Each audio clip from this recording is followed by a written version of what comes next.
नमस्कार दोस्तों, स्वागत है आपका अनुपम ट्रिक्स यूट्यूब चैनल पर। आज के इस वीडियो में हम चर्चा करेंगे मिश्रण और अनुपात के एक और टॉपिक के बारे में। मिश्रण और अनुपात के इस टॉपिक से रिलेटेड प्रश्न सभी परीक्षाओं की दृष्टि से बहुत ही महत्वपूर्ण हैं।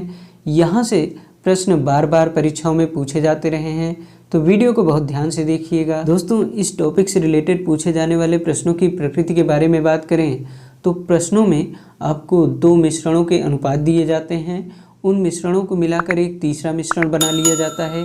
फिर प्रश्न पूछ लिया जाता है कि तीसरे मिश्रण को बनाने के लिए दोनों मिश्रणों को किस अनुपात में मिलाया गया। तो इस टाइप के प्रश्नों पर विस्तृत रूप से चर्चा करने के लिए आइए हम पहले प्रश्न की तरफ चलते हैं। पहला प्रश्न है, दो पात्रों में भरे मिश्रण में दूध तथा पानी का अनुपात क्रमशः 4:5 तथा 5:1 है। दोनों मिश्रणों को किस अनुपात में मिलाया जाए कि बनने वाले नए मिश्रण में दूध तथा पानी का अनुपात 5:4 हो जाए। 4 विकल्प दिए गए हैं। प्रश्न को सरलता से लगाने के लिए सबसे पहले हम दूध अथवा पानी अर्थात दोनों में से किसी एक का अनुपात लिख लेते हैं। इस प्रश्न को लगाने के लिए हम दूध का अनुपात लिख रहे हैं। आप पानी का भी अनुपात लिख के इस प्रश्न को सॉल्व कर सकते हैं। तो पहले मिश्रण में देखिए, दूध तथा पानी का अनुपात दिया गया है 4:5, अर्थात दूध की मात्रा है 4 यूनिट और इसका अनुपातिक योग है 4 और 5 का योग 9। इस प्रकार पहले मिश्रण में दूध की मात्रा हो जाएगी 4/9। दूसरे मिश्रण में दूध तथा पानी का अनुपात है 5:1, अर्थात दूध की मात्रा है 5 यूनिट और मिश्रण का कुल योग है 5 और 1 का योग 6। तो दूसरे मिश्रण में दूध की मात्रा हो जाएगी 5/6। इसको हम यहाँ पर लिख लेते हैं। इसी प्रकार तीसरे मिश्रण में देखिए, दूध तथा पानी का अनुपात दिया गया है 5:4, अर्थात दूध की मात्रा है 5 यूनिट और मिश्रण का कुल योग है 5 और 4 का योग 9। तो इस प्रकार तीसरे मिश्रण में दूध की मात्रा हो जाएगी 5/9। इसके बाद इन भिन्नों का अंतर ले लेते हैं। तो 4/9 से हम 5/9 को अगर घटाएं तो हमें मान मिल जाता है -1/9। दोस्तों, इन प्रश्नों में ध्यान दीजिएगा कि माइनस चिन्ह कोई मायने नहीं रखता और इन चिन्हों को छोड़ दिया जाता है। तो 4/9 से अगर 5/9 को घटाएं तो मान मिलेगा -1/9 और माइनस चिन्ह हमने छोड़ दिया है। इसी प्रकार 5/6 से अगर 5/9 को घटाएं तो मान मिलता है 5/18। 5/18 अनुपात 1/9 को सरल करेंगे तो यहाँ पर हर वाली संख्या दिया गया है 18 और यहाँ पर हर वाली संख्या है 9। तो इसको बराबर करेंगे। बराबर करने के लिए 9 में हम 2 से गुणा कर देंगे और अगर 9 में 2 से गुणा कर रहे हैं तो ऊपर अंश वाली संख्या 1 में भी 2 से गुणा करना पड़ेगा। अब चूंकि हर वाली संख्या दोनों तरफ बराबर है तो ये कैंसिल हो जाएगी, 18 से 18 कैंसिल हो जाएगी। तो अनुपात क्या मिलेगा हमें? 5:2। जो ऊपर अंश वाली संख्या बची हुई है वो 5:2 है।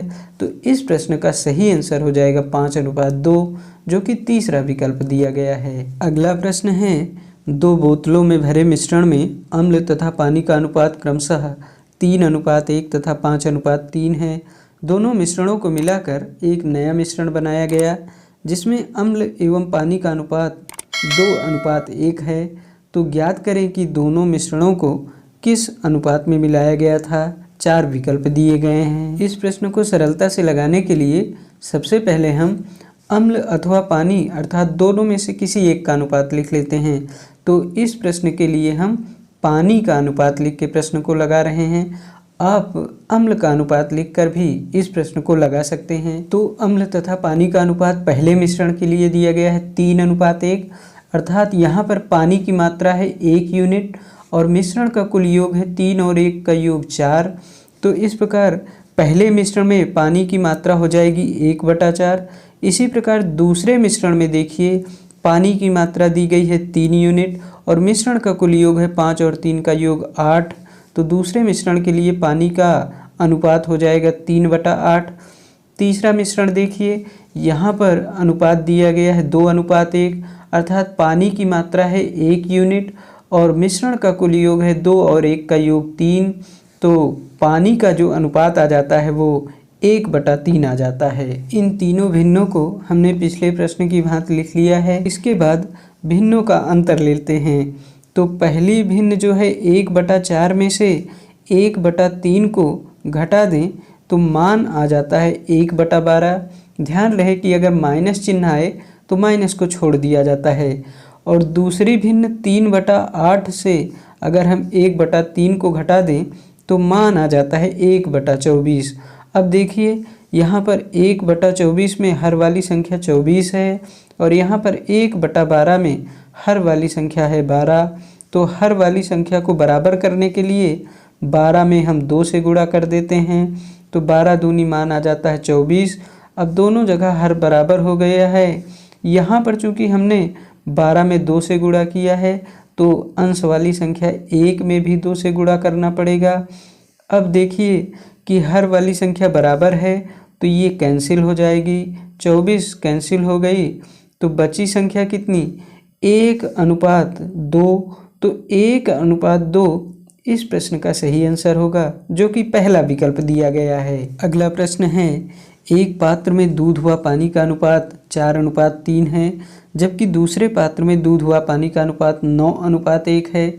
दोनों मिश्रणों को किस अनुपात में मिलाया जाए कि तैयार मिश्रण में दूध तथा पानी का अनुपात 3:2 हो जाए। 4 विकल्प दिए गए हैं। इस प्रश्न को आसानी से लगाने के लिए सबसे पहले हम दूध अथवा पानी दोनों में से किसी एक का अनुपात लिख लेते हैं। तो यहाँ पर हम इस प्रश्न के लिए हम पानी का अनुपात लिख रहे हैं। आप दूध का अनुपात लिखकर भी इस प्रश्न को लगा सकते हैं। तो दूध तथा पानी का अनुपात पहले मिश्रण के लिए दिया गया है 4:3, अर्थात इसमें पानी का अनुपात है 3 यूनिट और मिश्रण का कुल योग है 4 और 3 का योग 7। तो इस प्रकार पहले मिश्रण के लिए पानी का अनुपात आ गया 3/7। दूसरे मिश्रण में देखिए अनुपात दिया गया है 9:1 जिसमें 1 यूनिट पानी है और मिश्रण का कुल योग है 9 और 1 का योग 10। इस प्रकार दूसरे मिश्रण में पानी का अनुपात आ गया 1/10। अब तीसरा मिश्रण देखिए, यहाँ पर अनुपात दिया गया है 3:2 जिसमें 2 यूनिट पानी है और मिश्रण का कुल योग है 3 और 2 का योग 5 यूनिट। इस प्रकार तीसरे मिश्रण में पानी का अनुपात है 2/5। अब इन भिन्नों को इसी रूप में लिखने के बाद इन भिन्नों को घटाना है हमें। तो 3/7 में से अगर हम 2/5 को घटाएं तो मान आ जाता है 1/35। ध्यान रहे कि हमने माइनस चिन्ह छोड़ दिया है। और दूसरे भिन्न 1/10 से 2/5 को घटाएं तो मान आ जाता है 3/10। अब 10 और 35 हर वाली संख्याएं हैं, इन्हें बराबर होना चाहिए। तो बराबर करने के लिए हम 10 में 7 से गुणा कर देंगे और 35 में 2 से गुणा कर देंगे। चूँकि 10 में 7 से हमने गुणा किया है तो अंश वाली संख्या 3 में भी हमें 7 से गुणा करना पड़ेगा और इधर 35 में 2 से गुणा किया है तो 1 में भी 2 से गुणा करना पड़ेगा। अब आगे देखिए, चूँकि हर वाली संख्याएं अब बराबर हो गई हैं, यहाँ भी 70 है, यहाँ भी 70 है, 35 दूना 70 और 10 गुणे 7 70। दोनों जगह 70 से 70 कैंसिल हो जाएंगी तो ऊपर अंश वाली संख्याएं बचेंगी कितनी 3 गुणे 7 अर्थात 21 अनुपात 2 गुणे 1 अर्थात 2। तो इस प्रकार इस प्रश्न का आंसर आ गया 21:2 जो कि चौथा विकल्प दिया गया है, इसलिए चौथा विकल्प इस प्रश्न का सही आंसर हो जाएगा। अगला प्रश्न है, 2 प्रकार के पीतल में कॉपर तथा जिंक का अनुपात क्रमशः 2:1 तथा 4:1 है। इन 2 प्रकार के पीतलों को किस अनुपात में मिलाया जाए कि नए पीतल में कॉपर तथा जिंक का अनुपात 3:1 हो जाए। 4 विकल्प दिए गए हैं। प्रश्न को सरलता से लगाने के लिए सबसे पहले हम कॉपर अथवा जिंक अर्थात दोनों में से किसी एक का अनुपात लिख लेते हैं। कोशिश हम करते हैं कि छोटी वाली संख्या का अनुपात ही हम लिखें। जैसे इस प्रश्न के लिए हम जिंक का अनुपात लिख रहे हैं क्योंकि 2:1 में 1 छोटी है, 4:1 में भी 1 छोटी है और 3:1 में भी 1 यूनिट छोटी संख्या है।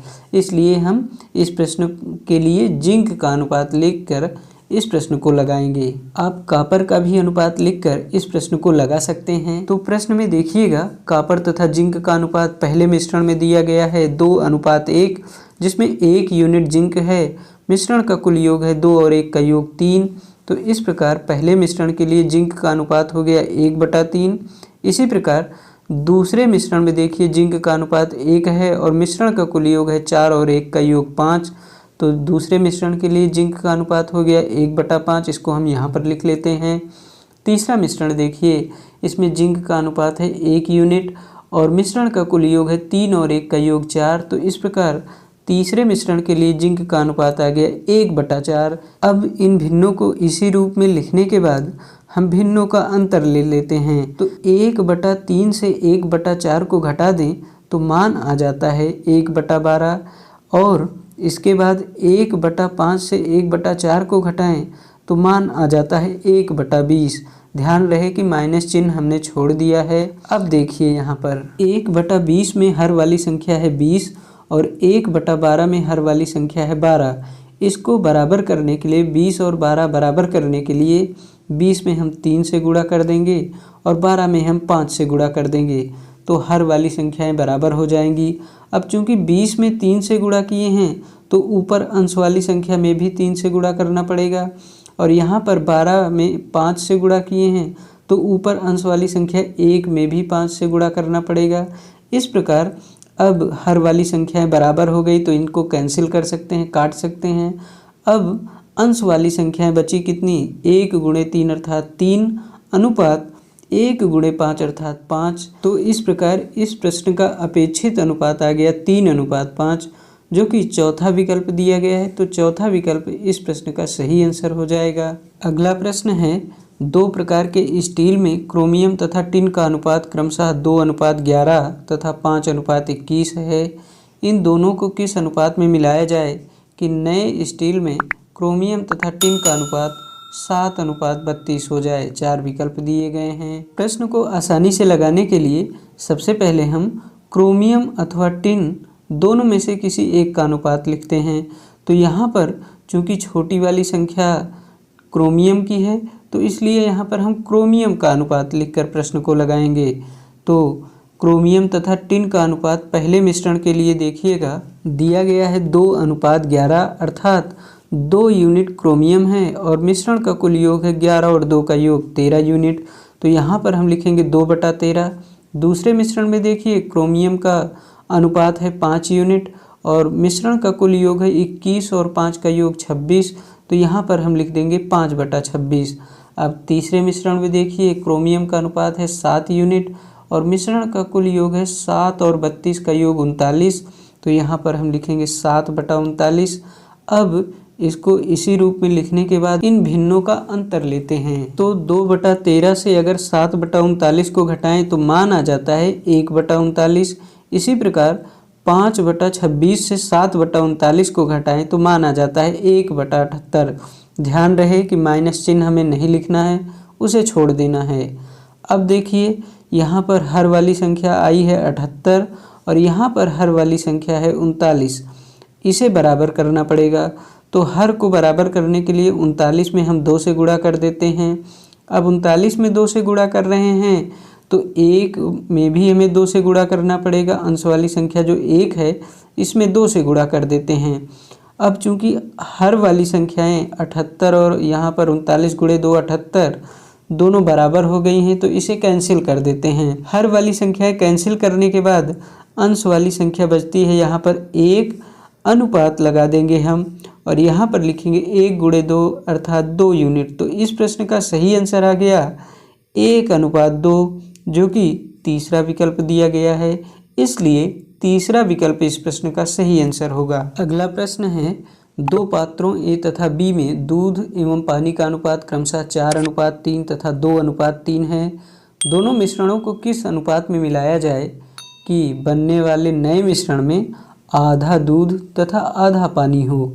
4 विकल्प दिए गए हैं। प्रश्न को सरलता से लगाने के लिए सबसे पहले हम दूध अथवा पानी अर्थात दोनों में से किसी एक का अनुपात लिख लेंगे। तो यहाँ पर हम दूध का अनुपात लिखकर प्रश्न को लगा रहे हैं। आप पानी के अनुपात को लिखकर भी इस प्रश्न को लगा सकते हैं। तो पहले मिश्रण में देखिएगा दूध एवं पानी का अनुपात दिया है 4:3 अर्थात 4 यूनिट दूध है और मिश्रण का कुल योग है 4 और 3 का योग 7। तो इस प्रकार पहले मिश्रण के लिए दूध का जो अनुपात आ गया 4/7, इसको हम यहाँ पर लिख लेते हैं। इसके बाद दूसरे मिश्रण में देखिएगा अनुपात दिया गया है 2:3, अर्थात दूध का जो अनुपात है 2 यूनिट है और मिश्रण का कुल योग है 2 और 3 का योग 5। तो यहाँ पर हम लिख लेते हैं 2/5। अब तीसरा मिश्रण देखिए, चूँकि यहाँ पर दिया गया है कि नए मिश्रण में आधा दूध तथा आधा पानी हो। आधा दूध तथा आधा पानी का मतलब है दूध तथा पानी का अनुपात 1:1 है, अर्थात बराबर बराबर हैं।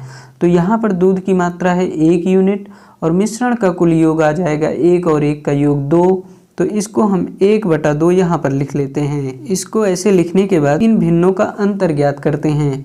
तो 4/7 से अगर हम 1/2 को घटा दें तो मान आ जाता है 1/14 और इधर अगर 2/5 से 1/2 को घटाएं तो मान आ जाता है 1/10। ध्यान रहे कि माइनस चिन्ह को हमने छोड़ दिया है। अब यहाँ पर देखिए हर वाली संख्या है 10 यूनिट और यहाँ पर हर वाली संख्या है 14। इसको बराबर करने के लिए 10 में हम 7 से गुणा कर देते हैं और यहाँ पर 14 में 5 से गुणा कर देंगे। अब चूंकि 10 में 7 से गुणा कर रहे हैं तो अंश वाली संख्या 1 में भी हमें 7 से गुणा करना पड़ेगा और यहाँ पर 14 में 5 से गुणा कर रहे हैं तो अंश वाली संख्या 1 में भी 5 से गुणा करना पड़ेगा। अब हर वाली संख्या दोनों जगह आ गई बराबर। यहाँ भी 10 × 7 70, यहाँ भी 14 × 5 अर्थात 70 है। तो इसको कैंसिल कर देंगे। हर वाली संख्या कैंसिल करने के बाद अंश वाली संख्या कितनी बचेगी? 1 × 7 अर्थात 7 अनुपात 1 × 5 अर्थात 5। इस प्रकार इस प्रश्न का सही आंसर आ गया 7:5, जो कि दूसरा विकल्प दिया गया है। इसलिए दूसरा विकल्प इस प्रश्न का सही आंसर होगा। तो दोस्तों, इस वीडियो में हमने चर्चा की मिश्रण और अनुपात के एक और महत्वपूर्ण टॉपिक के बारे में। उम्मीद करते हैं कि आपको ये वीडियो पसंद आया होगा। अगर वीडियो पसंद आया तो वीडियो को लाइक करिए, शेयर करिए और चैनल को हमारे सब्सक्राइब करिए। धन्यवाद।